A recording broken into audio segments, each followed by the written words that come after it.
Baby, you listening to the Powell Movement.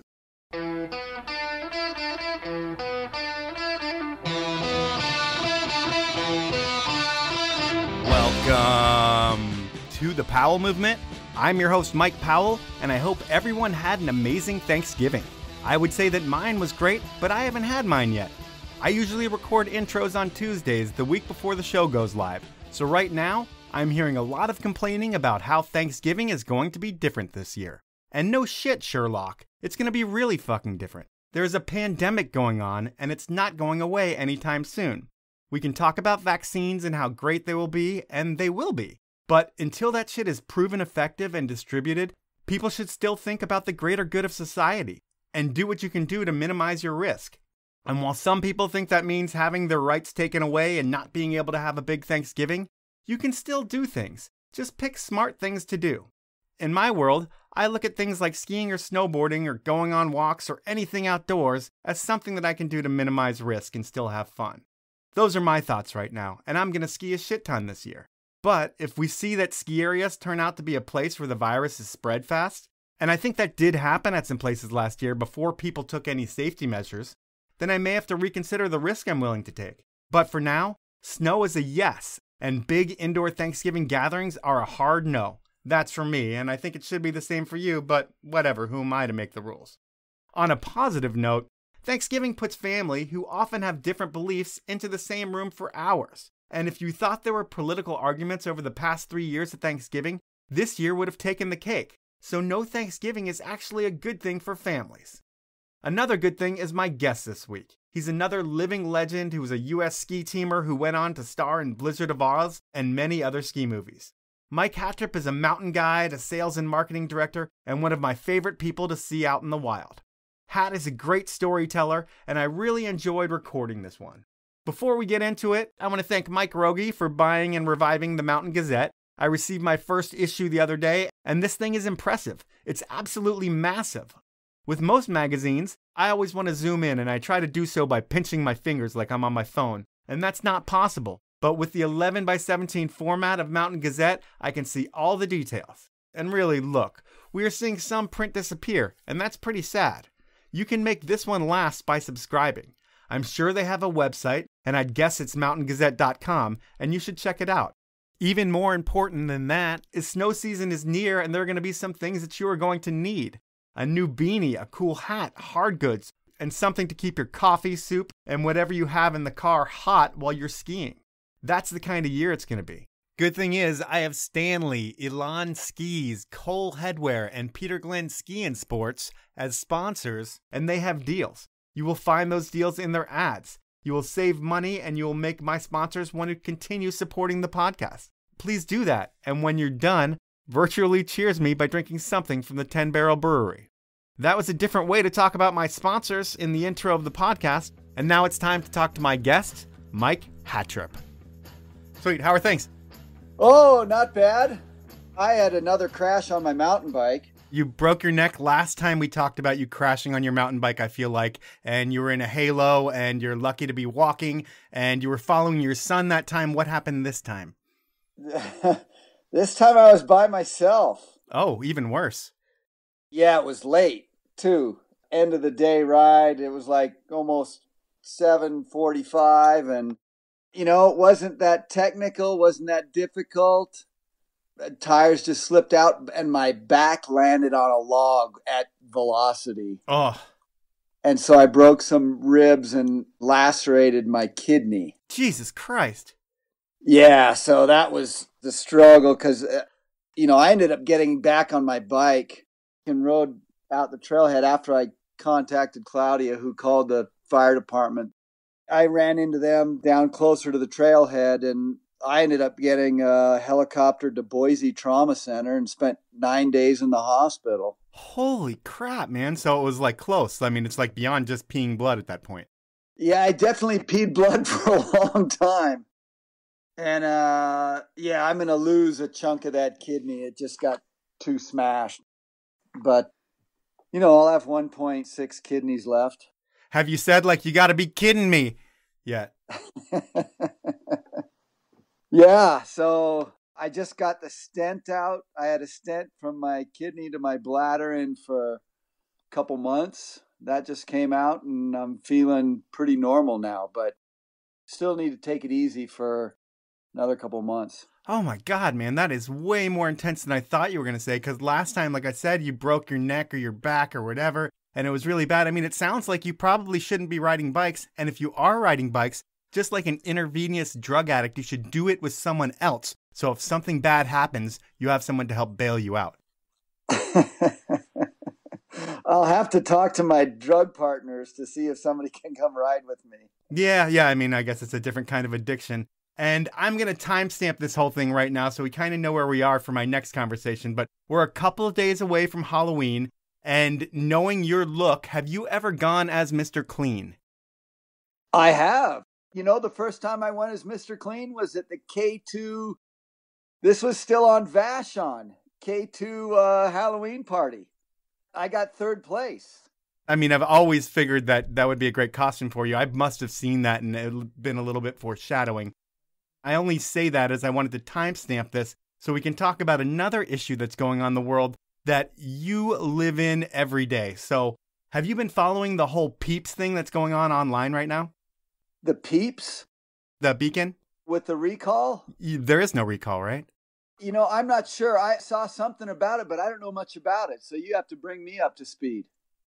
I was hoping that you would be all over this and have all the details because I don't want to put bad information out there. But it sounds like there are two camps out there.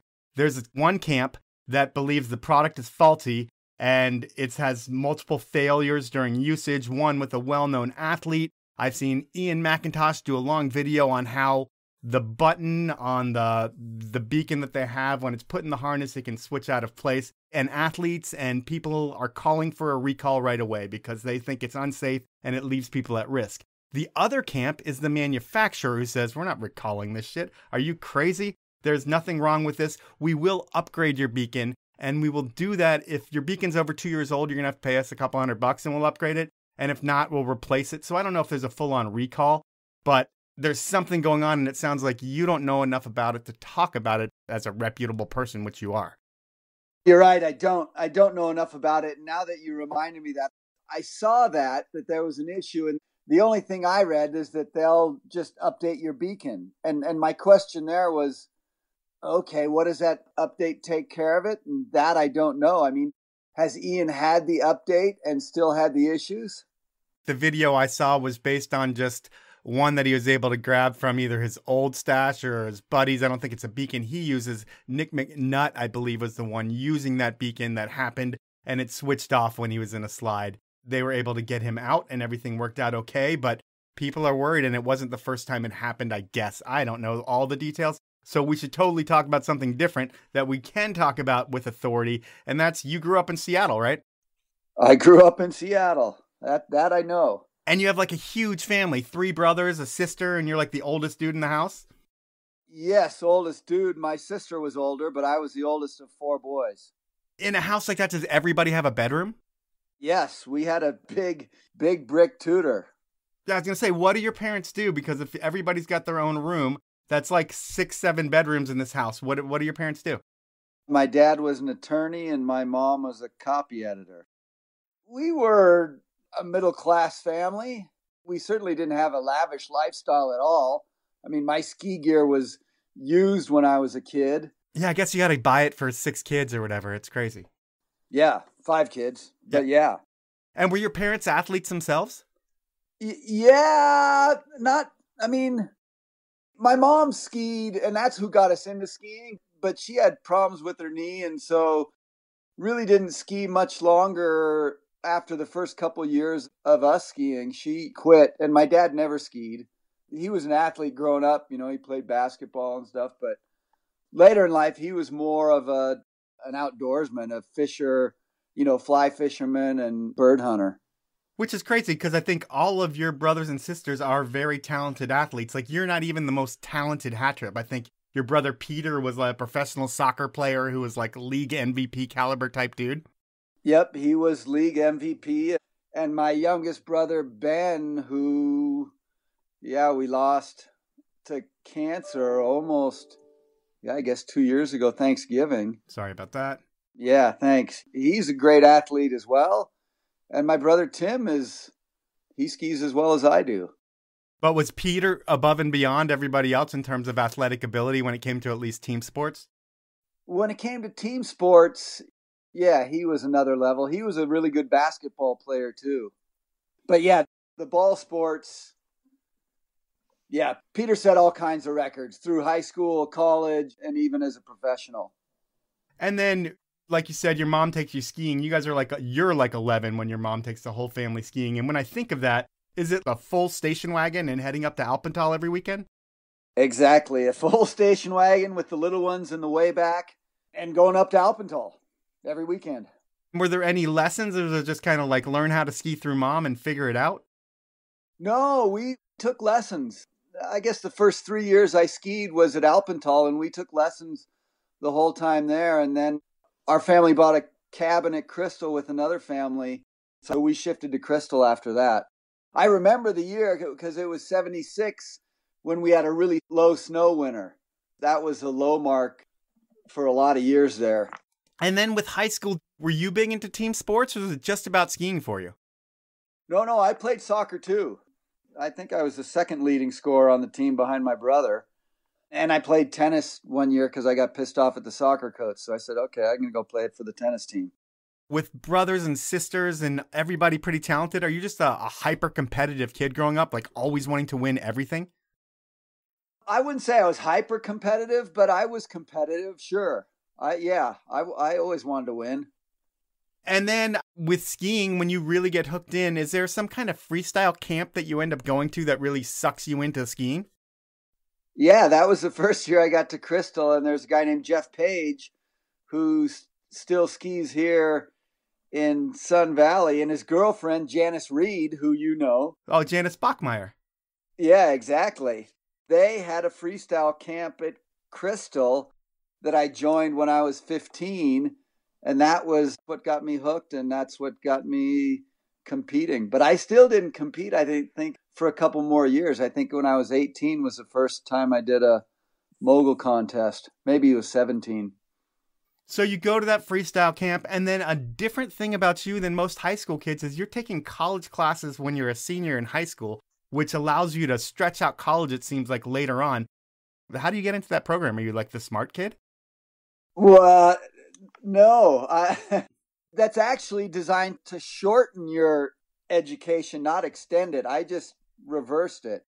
How it worked was Seattle Prep had a program with Seattle University called Matteo Ricci College, and you spent your first 3 years at Prep. So your senior year at Prep, you actually spent at Seattle U, taking college classes. So by the time I graduated from high school, I had a full year of college credits, which in my mind said, well, I'm ahead of all my peers. I can take a winter quarter off and go live in Sun Valley and still be 2 quarters ahead. So that's what I did. And then 7 years later, when I finally graduated, I ended up, you're right, I extended my college career, but that was not through the program. That was my own doing. Yeah, I mean, what do your parents say when you're like, hey, I've got this plan, I've already got these credits, I'm going to go to Sun Valley and ski for the winter, I'm going to come back and go to school, and I'm going to keep doing that year after year? Did they buy into that at first, or they kind of like, I don't know, Mike? Well, I didn't lay out the whole plan because, of course, I didn't know it at that time. My plan was just to take off winter quarter and then go back, which I did. And then, yeah, subsequently, I did that every year. In fact, after that, I never went to school more than 1 quarter straight without taking a quarter off. That's amazing. And I think these days, I don't know if this is the beginning of it, but the Goon Squad days, that's you and a crew of friends. I've just heard the term the Goon Squad, and you guys used to sneak into shit and get shit for free. But what was that, and what did that mean to you back then? The Goon Squad was, yeah, it was a crew of skiers, and you know Gumby. Yep. I don't know if he was King Goon, but he was certainly one of the Goon Squad. And yeah, it was just a bunch of freestyle skiers that we all skied together and snuck concerts mostly. That was a sporting event for us. Climbing over fences and getting in free? Yeah, we had a multitude of ways to get in. What was their top 3 shows that you got into for free? Oh boy. We saw Jimmy Cliff and Peter Tosh at the Paramount. Okay. That was a really good sneak because we figured out if you went to Will Call and asked them for your tickets, made up a name and asked them for tickets, and they'd thumb through a handful of envelopes. And of course, your name wasn't there, but you saw one of the other names on the envelope. So you told your buddy that name, and he went up and then asked for the tickets. Oh, it's amazing. And this time, they had already picked up their tickets. And my buddy, I didn't have the balls to do this, but my buddy says, "Are you kidding? You gave away my tickets? Did you get some ID?" And so they let us all the way up into the orchestra pit at the front of the stage. That is amazing. So that was a good one. So you do that first year in Sun Valley. Your next semester, I think you head to Tahoe. And is it like you're graduating to another level of terrain and people? Because where Sun Valley's kind of on an island, it seems like, especially back then. When you go to Tahoe and you see Squaw Valley, it's like all the rock stars of skiing, and there's a shit ton of events, and that's, I believe, you're competing at that point. Yeah, I was. I mean, I competed here in Sun Valley. Then I actually went back to Seattle for one quarter before I went to Tahoe. But in Tahoe, no, it wasn't full of rock stars. Really, the only well-known skier there was a couple, I guess, but Schmidt was there. Yep. And Slasher from Hot Dog was there. George Theobald is his real name. But no, there weren't a bunch of rock stars. Bradley Holmes competed with us, but he was teeny, huh? He was a 15-year-old punk or something at that time. And is that when you meet Plake, like before Plake becomes Plake? Yes, that's where I first met him. Was he pre-Mohawk at that point? Oh yeah, he didn't have his Mohawk until actually after I don't know what you would call the haircut I got. It was almost a monk cut. It from temple around the back to the other temple. From there down was shaved clean, and then it was longer on top. And this happened because we used to go to this barber, big fat guy named Kenny. And the first time we walked in there, he said, "Hey guys, what do you need?" And it was 5:00, right? And he goes, "I'm just closing up." And he said, "Oh, we just needed a haircut." And he goes, "Come on in anyways." We go in, he locks the door, and he goes, "You guys want a beer?" We go, "Sure." So we ended up there having a bunch of beers with this guy, getting drunk with him. And he had a blind dog named Spike. Spike knew his way around this barbershop so well. He'd go, "Chair, Spike," and Spike would jump up into the barber's chair. I don't know how he knew where it was, but he always did. Anyway, so we went back and told all of our buddies, "Hey, you got to get your hair cut." And they're like, "I just got one." And we said, "It doesn't matter. Come on." So we dragged everybody down there, and I actually kind of knew what was going on. I knew he was going to be drinking because he drank with us. And so I got my haircut first, and it was totally normal. And each haircut got more radical and more radical. There was 5 of us as the night went on, and Kenny the barber was drinking. And he cut one guy's hair completely blindfolded. So anyways, at the end, everybody's looking around, and everybody's got these wild haircuts. And mine's the only normal one because I was smart and got in the chair first. And everybody goes, "Back in the chair, Hattrup." So I got back in, and that's when he started cutting my hair. And after the first cut, when it went down to the skin, my buddies were out of their chair on the ground rolling in laughter. And he wouldn't let me look until he was done. And I almost started crying when he was done. And I looked in the mirror. But, oh, my God, what did you do? You had stupid hair before Plake. Yeah, and Plake told me later, he goes, "That kind of inspired my Mohawk." Just your dumb look?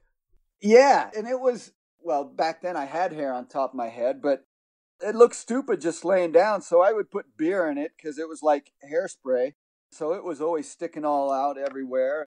So I kind of took on the persona of a punk for a short while. This is also your college days, so you're in and out of school. It's almost like you're in and out of prison, but you're not. But you go from the mountains to school, and you eventually go to UW. And are you in a fraternity in college as well? Yeah, I was a Phi Delta at UW. And is it full-on Animal House style when you're in school and in a fraternity? Yes, it was. totally. No rules, like pledges got really fucked with. What was the worst kind of shit you saw in the fraternity world? Nothing as bad as what you used to hear. You are what we used to hear, Mike, because you were talking about the 80s. That's true. It was the 80s. But it was much more radical before. They had a big scavenger hunt. And the things on the scavenger hunt were like hubcap from a police car, 5 pounds of elephant shit. And they had to go find all this stuff before they could come back. So it had mellowed out quite a bit by the time I got there.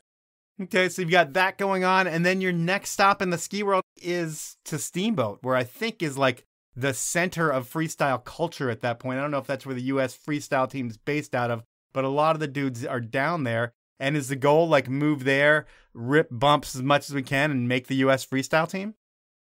Exactly. Because the US team wasn't really based out of anywhere, but the head coach was in Steamboat, and some of the top skiers were there. So if you wanted to make the team, that was probably the best place to go to get noticed.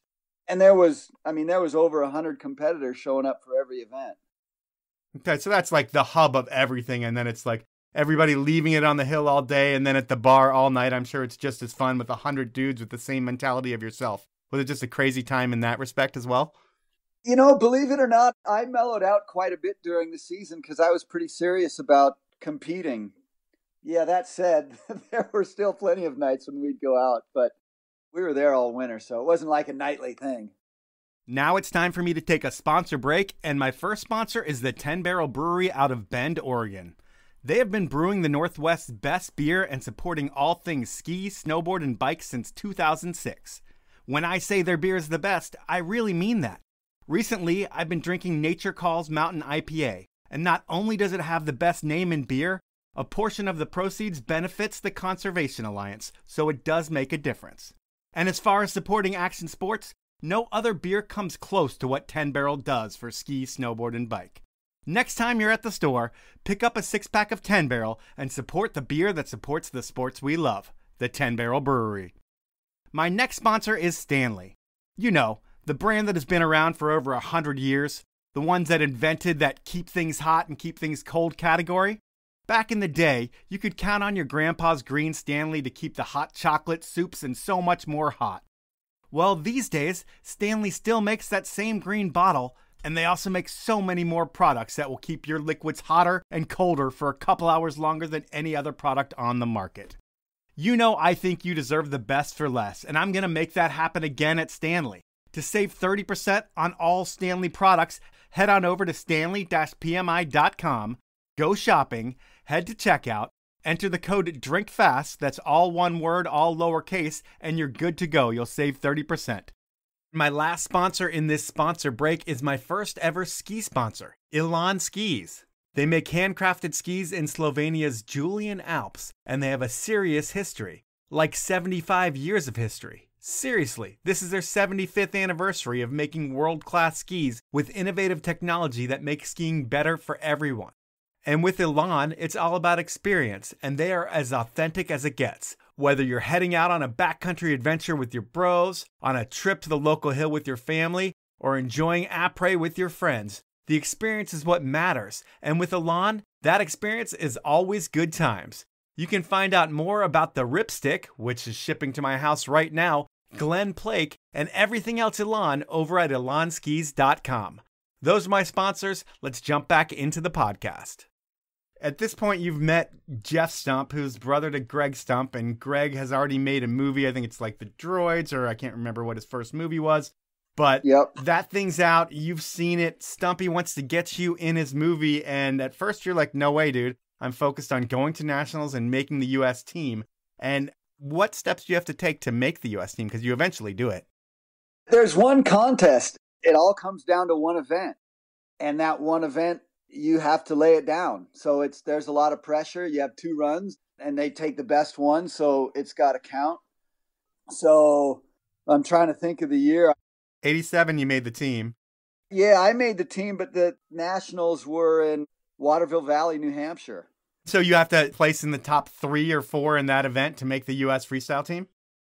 Yeah, I don't remember what it was, but it was something like that. So you make the team, and then the next year freestyle is going to be a demo sport in the Olympics. So the excitement level for you has to be at an all-time high. Like, I've set my goal at making the team and I've made the team and now we're going to be in the Olympics. And is it like you're shitting your pants at this point? Yeah, I mean, it was pretty excited. I mean, the chances of me going to the Olympics were a super long shot because there were a couple of guys on the US team that I think there was only 2 slots for the Olympics. And that was Sid Desevich and Cooper Shell were the 2 top skiers. So the chances of me getting a slot over one of those 2 was super, super long odds. But you had made the team, and I think this is eventually when you get on K2, like officially you're on the hometown brand. And how does that happen? That's actually an interesting story because K2 wasn't in the freestyle pool. And I was on Elan skis because they were in the pool, but I didn't really jibe with them. And so I just went rogue and skied on K2 because that was a brand I liked and was used to. When you say the pool, there were certain skis that you could ski on if you were on the US team and K2 wasn't in that pool that you could pick from. Exactly. Okay. I mean, it didn't matter that much because the very first, I tore my ACL before the first World Cup event. So I got a knee brace and rehabbed as much as I could. I think I had a month, maybe a month and a half before the first competition. And that was at Lake Placid, New York. And it was rock hard moguls. And I ended up hurting my knee worse. I tore meniscus then, which you didn't think was that bad. You thought the ACL was the bad one. But in retrospect, losing meniscus is worse than an ACL because meniscus doesn't grow back. And that's why I have a replaced knee now. Yeah. You know, when you hurt that knee, it's got to be like just a huge blow because you've worked your whole life to get to this point and you got there and then you blow the knee and then you try and you hurt it even more. Do you end up with first class treatment from the US ski team to get back on your feet or do they do anything for you? No, nothing. No. At that point, you know, the freestyle team really didn't get much support. We got uniforms. That was the only thing that we got. So you're paying your way to Waterville Valley and paying for your lodging and all that stuff, and there's no tech there for you or any of the stuff that the race guys got? Correct. Yeah. I mean, I did some fundraising, personal fundraising, and, you know, a lot of the people from the fraternity, alumni donated, and that's where I got the funds to get there and compete. But there was no rehab. No, there was nothing from the U.S. team at that point from freestyle. So at this point, you got to get your knee fixed, and you're pretty much a guinea pig, I feel like, for arthroscopic knee surgery. Like at that point, everybody's getting the zipper that looks like 15 staples down their knee, and their knees come out looking a lot different. Are you just like, give me whatever's different than what all my peers have had because I don't want to be like them? Well, you're partially right. I wasn't a guinea pig, but I was definitely on the early side of this. So what happened was I was actually scheduled for surgery, and I just didn't have a good feeling about this doc. And I'm in the gown, you know, with my ass hanging out of it, the regular hospital gown. And I'm going, you know what? I don't want to do this. And I called my dad, and he came out to the hospital, and they're wheeling me in for surgery. And I'm giving him the time out sign and said, hey, I don't want to do this. And he goes, now's not the time. And my dad's like, any time before surgery is the time. We're not doing it. So we said, okay, go trim the meniscus, but don't do the ACL repair. This guy had told me that he'd done 50 ACLs. I found out later that he'd done 4 or 5. Wow. So I was going to be practice for him. And it's like, buddy, my goal isn't to walk again. I want to try and get back to the U.S. team. So about a couple weeks afterwards, when I'm trying to figure out what I'm going to do, there was an article in the Seattle Times about a doctor at UW Sports Medicine that was doing this procedure arthroscopically. Because like you said, everybody else had not one big fillet, but 2 big fillets to get this done. And so I went and talked to him and I said, so how many of these have you done? He goes, I've done over 200 arthroscopically. I did 5 last week. And I was ready to take a loan out to have this guy do it. And he said, you know what? There's a doc over at your hospital that was interested in this. Let me make some calls and see what I can do. So anyways, he arranged for it was Group Health, the co-op I was at. He arranged for their doctors to come watch as an educational thing, and they paid for the surgery. So I got the great guy to do it. and it was covered, which was pretty cool. He was an awesome guy named Dr. Larson. That's amazing. And when you come back from that, I know it's like a long time. You're locked straight for a long time and a lot of rehab to get that thing back in moving. But when you come back, do you come back to a spot on the US team? Like, do you lose your spot or is it still waiting for you? They gave me a spot. I still had a spot. And so I was planning on competing. And, I'd done a film with Stump a couple years earlier. Obviously, I sat out the year I was injured, but I had a slot on the team and was still planning to go compete. But again, there was no financial support from the team.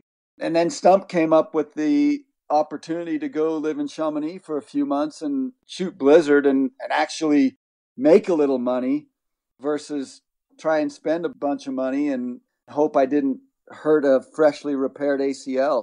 So I opted to go to Chamonix with Stump instead. So it's like you're at a crossroads in your career and you decide that you're not going to go the Olympic medal route. Like that's not as important to you as just being able to travel and ski. And you go on this trip with Stumpy. It's you, I think Schmidt, Lynn Weiland, and you guys are going to live in Chamonix for a couple months and get a ton of footage.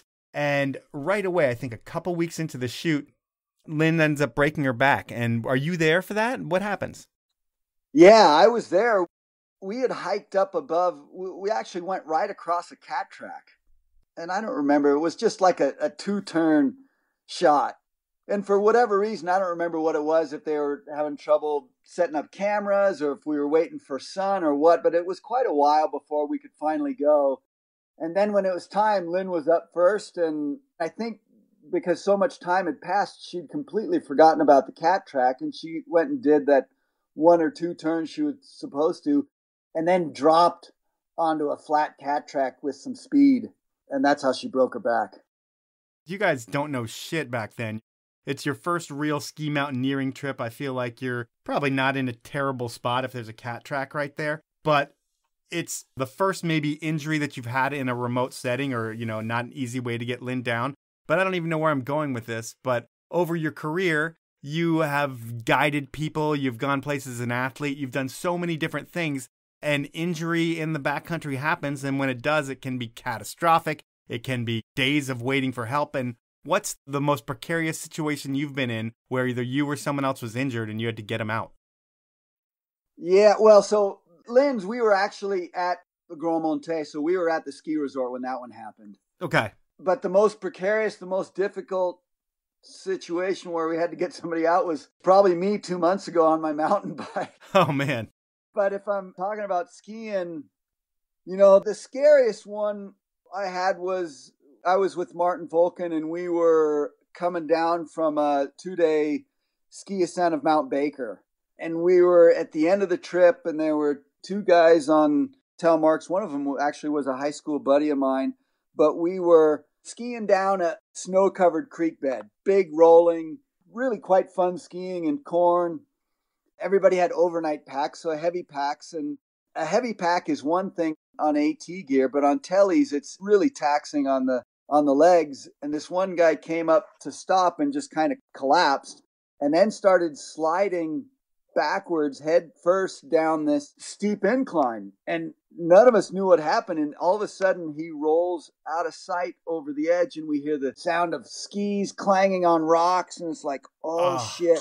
And so we hurry down, cruise around so we can see what's happening. And I got down there and my heart sunk because all you could see was this 15-foot waterfall with massive water crashing down over these rocks and then disappearing back under the snow. And there was nobody there. Oh, Jesus. And I thought, we are never even going to find this guy, let alone, if he's not badly injured from that fall. Because I figured this water was so powerful, he got swept under the snow and he's down underneath the snow, pinned somewhere, drowning. Yeah. And so I'm terrified, and Martin was the first one there. And I remember saying, Martin, can you see him? And he goes, yeah, he's standing up. And this guy had gone, when he launched off this cliff, he went head first, kind of flipped over in midair, landed on his back, but he had a big pack on, so that cushioned that. The next one was he hit skis, and then he somehow landed down there and was relatively uninjured. He got pretty beat up and spent the night in the hospital for observation, but ended up walking away unscathed, which was mind-blowing because if you saw this waterfall and the snow, the water disappearing into the snow, you thought, no chance does this guy make it.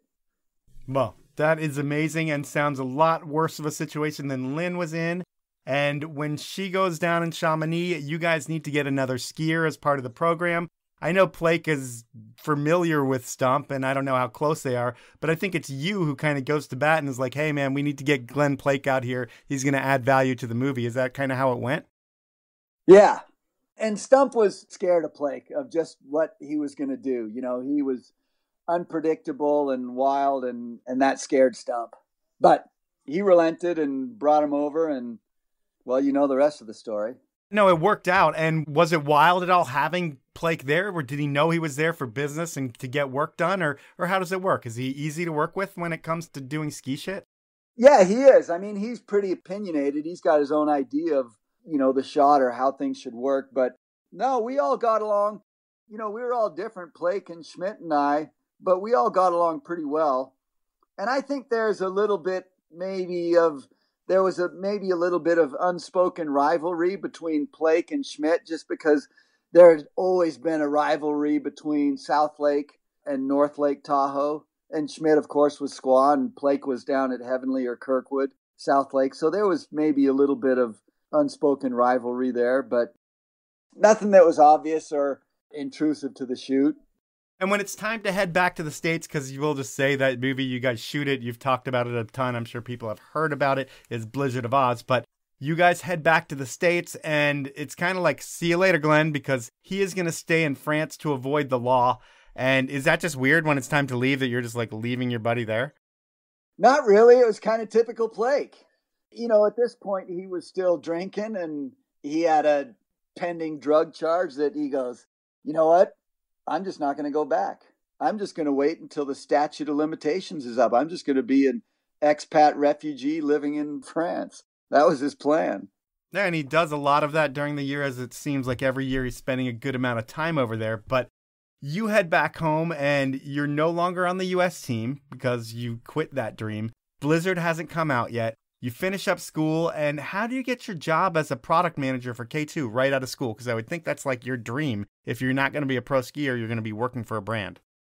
Well, and at that time, there was no such thing as a pro skier.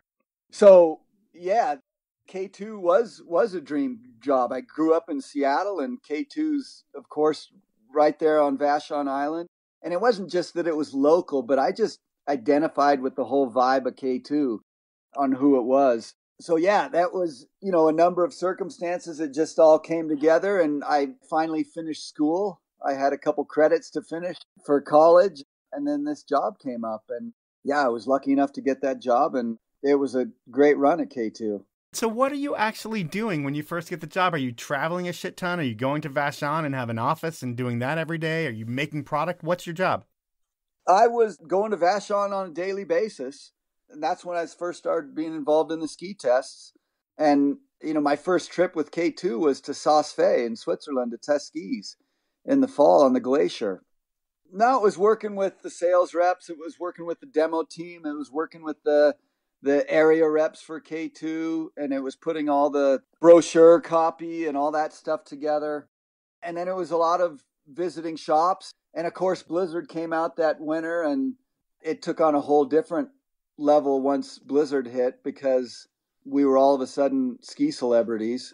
Internally, when the biggest movie that's come out in skiing in forever comes out, and one of the 3 stars of the movie is our product manager, does K2, you know, the way that they operate, they try to spin stories from internal. Did they create a whole bunch of marketing around our product manager, Mike Hattrup?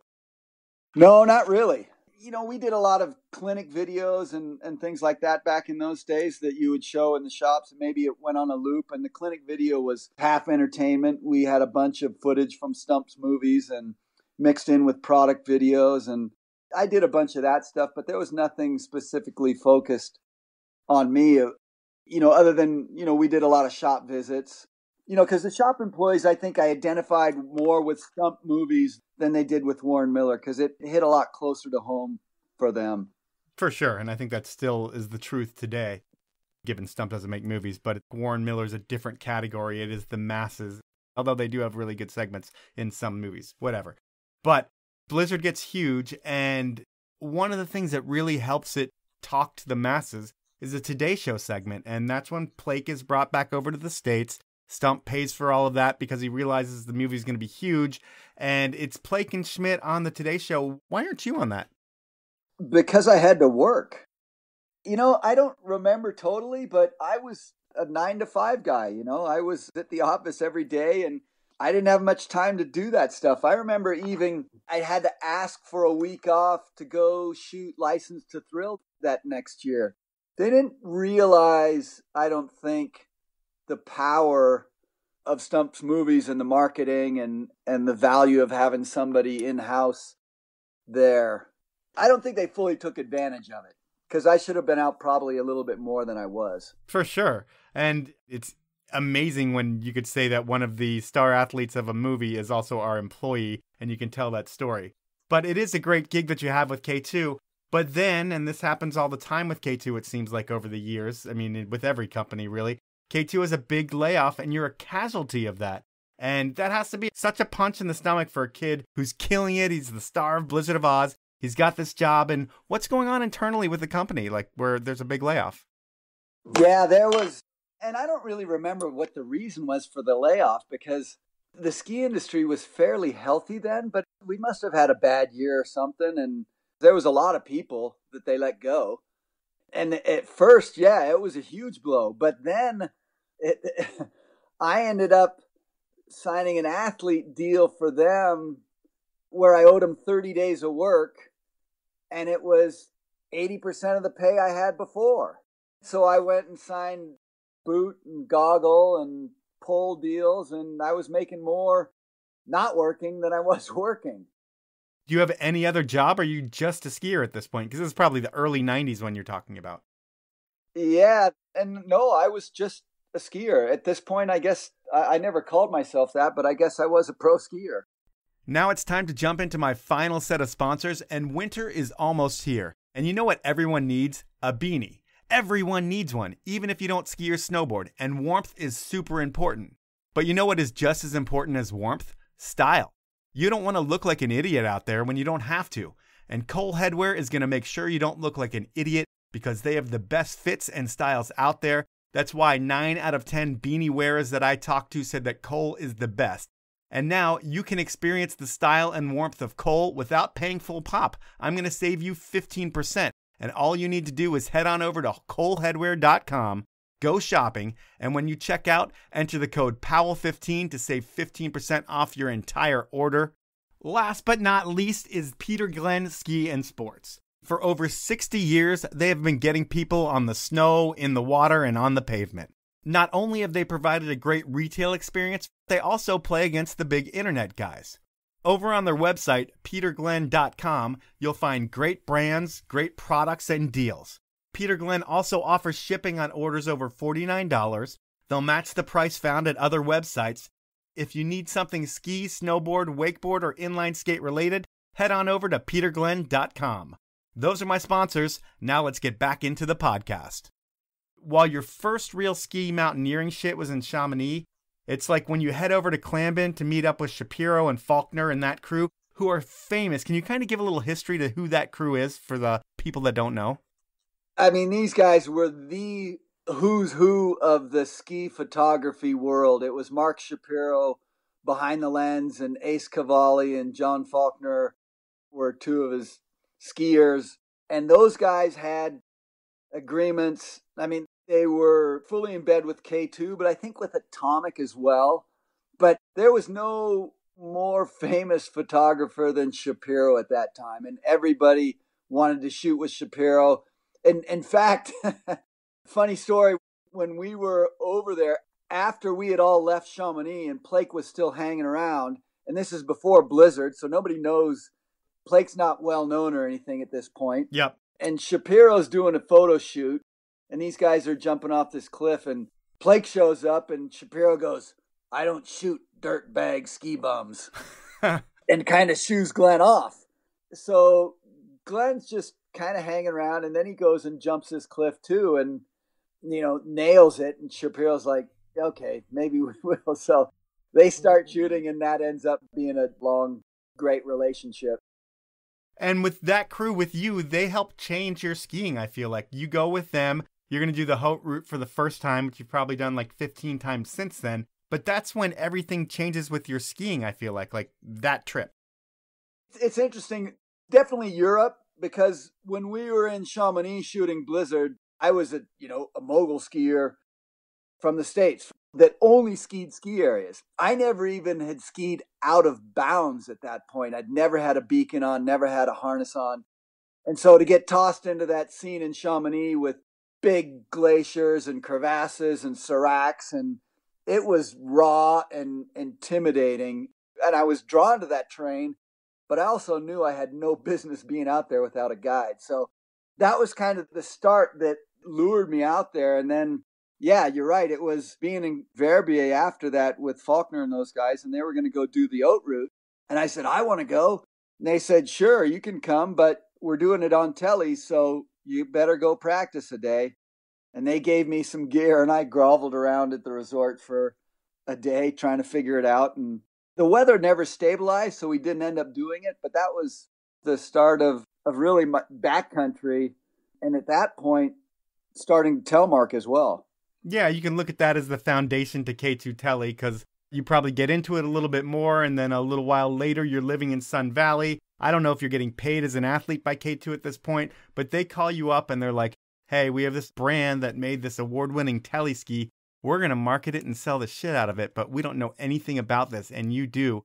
Can you come on and help run this program? And is that how K2 Tele starts? Yeah, more or less. I was still an athlete for K2 at that point. So we had Madshus, our Norwegian Nordic brand, was building alpine skis at that point. And so they built tele skis. And like you said, they won the Norwegian magazine test. So they faxed K2, that's how long ago it was, and said, hey, we're building the best tele skis out there. You guys should sell it.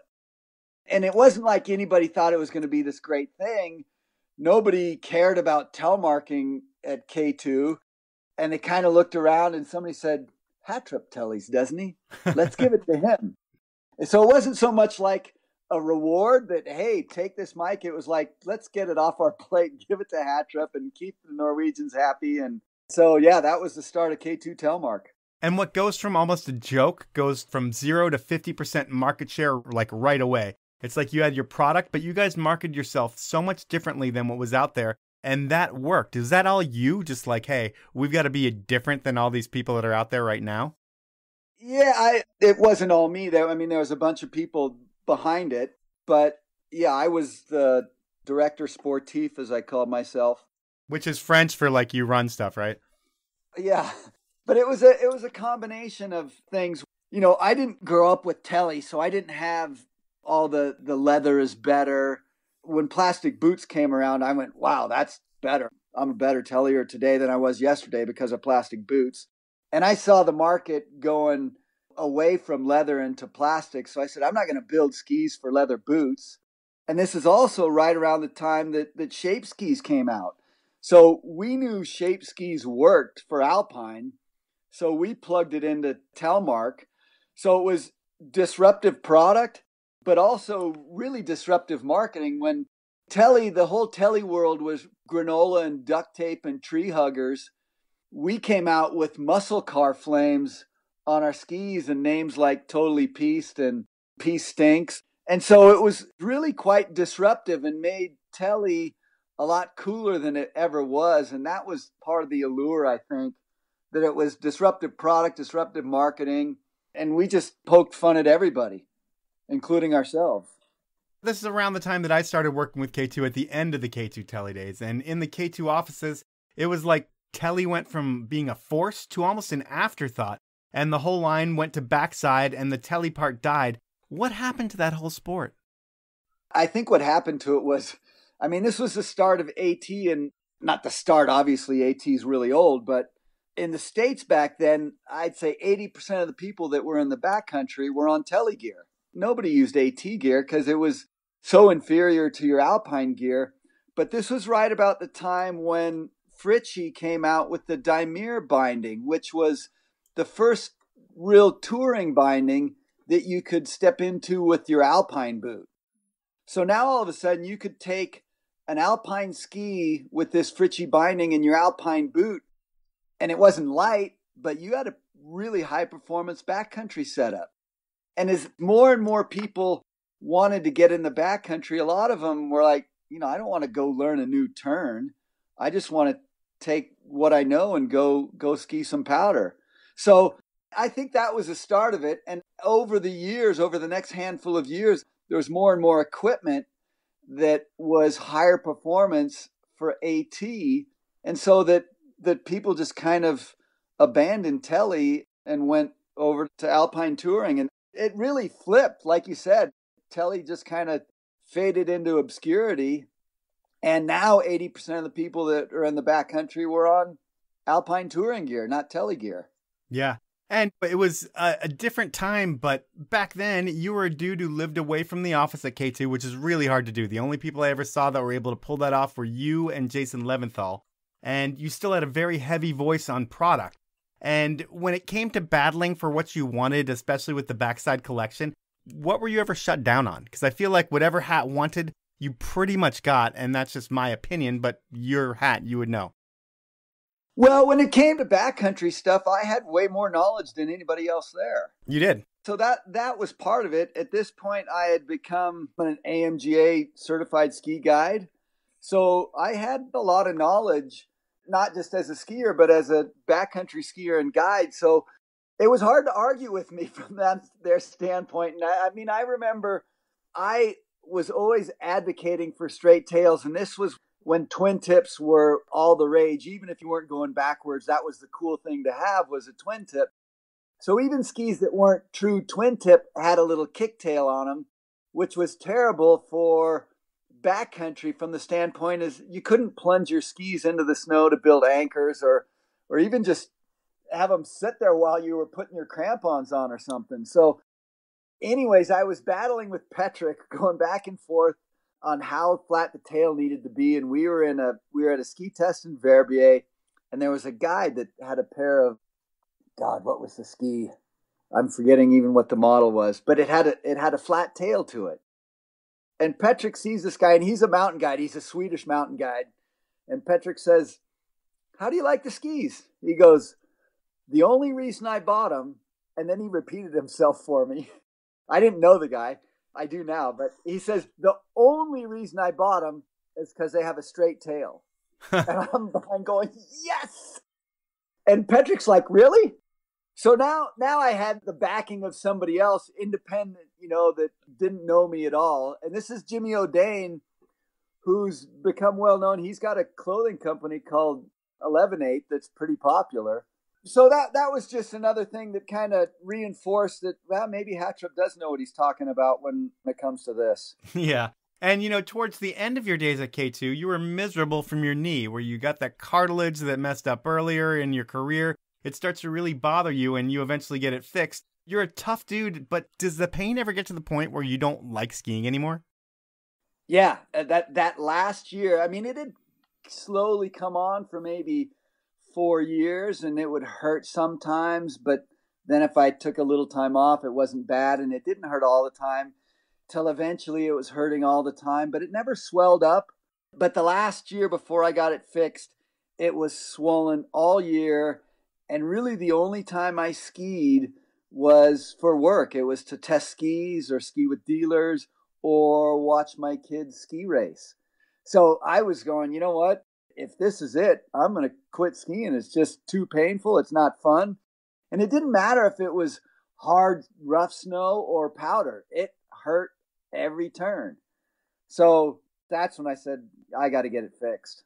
And with the replacement, what percentage are you back to like the old Hattrup? 95.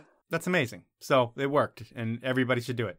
Yeah, well, I wouldn't say everybody should do it, but if skiing hurts enough that you want to quit, then absolutely, because they've gotten pretty good at it. And, he said two things which were a bummer. Well, one was a bummer. He said, don't ski hard moguls and no jumping.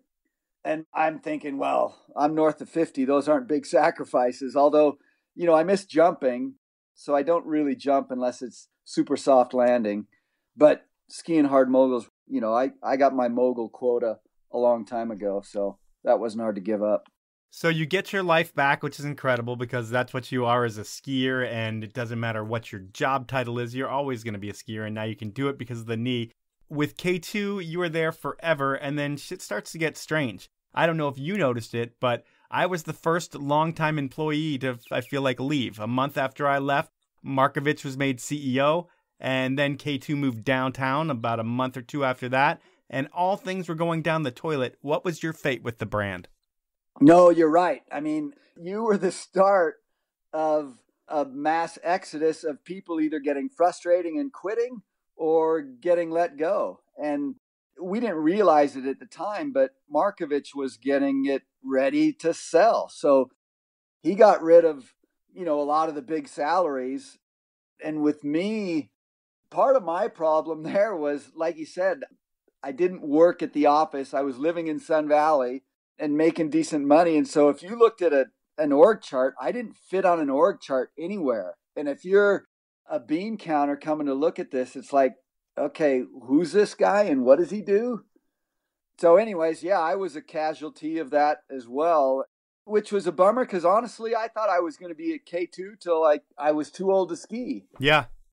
But at the same token, you were gone and eventually Goot and MJ and Schmeez and Matura and Duraco and Petrick and Haugen, all the people that made K2 what it was. I mean, that's not everybody, but everybody in sales and marketing was gone. So on one hand, it was really sad to be gone. On the other hand, it wasn't the K2 that I knew and loved. True. So that made it easier. And what do you attribute to the fall to? Because I look at it as we were tasked with a lot of different product lines that nobody needed to be selling. I mean, we were a ski marketing group that was told that we need to sell goggles, that was told we need to sell boots, that it was told that we need to sell poles, that was told that we need to sell helmets, that was never given an ancillary budget to sell anything, just a ski budget. And that was kind of what I thought it was. Like, we weren't bringing more people on to support these categories, and eventually you're going to fail when you do that. What was your thought process on why K2 failed? I think that's part of it.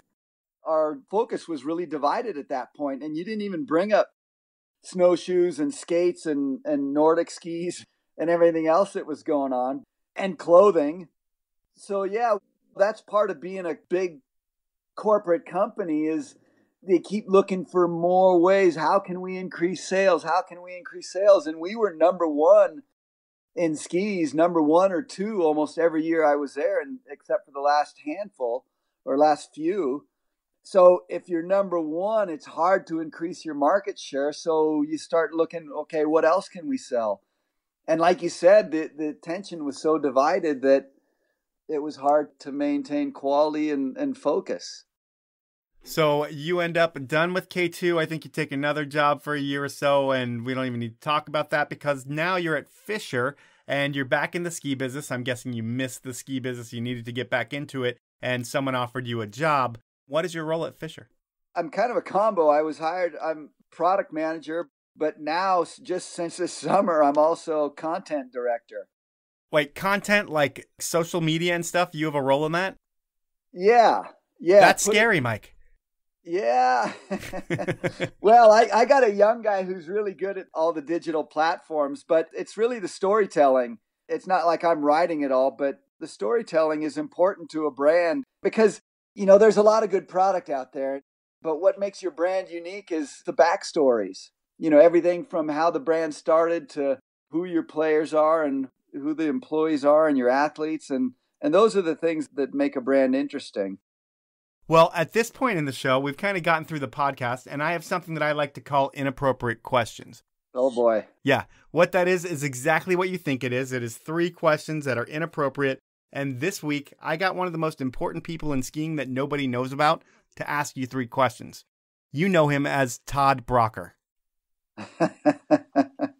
Okay. And I had Bracher ask 3 questions. We will jump into his first question right now. Okay, ready? Hey, Hattrup, I've seen you at a bar lighting brandy snifters and sticking them to your ass. What's that all about? So that was his question. I will preface your answer with Bracher is very eloquent at speaking when you talk to him on the phone before you're recording. The second he says, let's record, he gets very nervous and starts speaking as fast as he possibly can. So he was asking about brandy sniffers on your ass, and what's that all about? Well, I think you know this one, Powell. This is called a flaming asshole, and it's Sambuca and a brandy snifter, and I learned it from a guy named Stephen Lee, who was an Australian downhiller when I was in Verbier. His goal was to have the Olympic rings on his ass. But yeah, that's where that came from. What does one do to make this happen? Because I've seen it in a bar and you have like glasses suctioned to your ass. Yeah, pretty much. It's, you take a brandy snifter with Sambuca, light it on fire, drop trow, and stick it to your cheek. And it sucks about 1.5 inches of your cheek into the glass, and it's on there. It will not come off. You can shake it as hard as you want, and then finally you have to pry it off and drink it. That is amazing. We will go with question number 2. Hattrup, you used to spend a lot of time at the ski show in Las Vegas. Tell me your funniest story from the ski show days. So the trade show used to be in Vegas. I'm sure it got crazy. You were at the age where you should have been getting crazy, and you're a pro athlete at this point, so it's expected. What's the craziest thing you saw at one of these shows? Oh, man. The craziest moment for me had to be one of my first 2 shows. We were staying at the Desert Inn, and we had these little kind of cabanas that were connected to the main hotel, but also had a doorway out to the golf course. And after a big night of partying, I woke up, and the cabanas, there was stairways down to the golf course, and 2 rooms. The stairways met in the middle and then shared a stairway down the rest of the way. And it wasn't that far, but anyways, I woke up freezing my ass off, and I'm going, why am I so cold? And I wake up and I'm sitting on the stairway in my underwear out on the golf course. And, it gets cold in Vegas at night. It's probably in the 40s. And so I go back up the stairs and knock on the door because I got a roommate and I'm trying to wake him up. And I keep knocking and knocking. And finally the door opens and this guy that I've never seen before goes, "Your room is over there." And so I was knocking on the wrong door. So. Oh, that's amazing. All right, we will go with his final inappropriate question. Okay, ready? Hattrup, please tell me about your funniest story with Van Brassington, who was a ski racer, ski coach, and an employee of K2. He ran the Western race department. Van Brassington is a classic. He grew up in White Pass area. He's a great skier. He's a ski racer, ski coach. He was in charge of race services for K2 when I was there. And I don't know if he really hated snowboarders, but he put on a huge act that, and honestly, it probably wasn't an act, but snowboarders, they were the root of all evil from the ski world from his standpoint. And he had some hilarious T-shirts that he would give me, and I was afraid to wear most of them because he had like a big D8 cat, with a big blade pushing a bunch of snowboarders off of a cliff. And so I was never brave enough to wear any of his shirts, but he was a character. He is a character. He's still the same. All right. Well, Mike, that is the podcast, and knowing you for about 20 years and knowing about you for like 30 years, it's always a pleasure to see you. Whenever you used to come into the office, you're like the nicest dude. You're just like a regular dude who everybody's kind of in awe of, like, hey, Mike Hattrup's here. But you would never even know that anybody was in awe of it because you're just yourself, and that's how you've always been. And I always enjoy seeing you. I look forward to having a beer with you in the future, or maybe putting a snifter of brandy on my ass with you. But that just sounds really weird, so maybe not. Yeah, I don't know if you can get me to do that one, maybe. But thanks a ton. It's always a pleasure. You do your homework. You seem to know my story better than I do at times. So thanks for all the prompting. And thanks for having me. So that was time with Mike Hattrup, and with guys like Hat, yeah, we're going to go through his career and you'll get an idea of who he is, but he's one of those people that go on 10 amazing trips every year when there's not a pandemic. He has so many stories, and I will talk to Hat again at some point and go through a lot more of those stories. For now, it sounds like Hattrup needs to take it a little easier on his bike so he doesn't end up back in the hospital. Maybe he can focus on skiing now that his knee has been replaced. That's the podcast for this week. At this point, I want you to subscribe to the podcast and give it a 5-star review wherever you listen to it. Tell a friend about the show and support my amazing sponsors who make this thing happen. They are Stanley, Cole Headwear, Elan Skis, Peter Glenn Ski and Sports, and the 10 Barrel Brewery. Have a great week, everyone.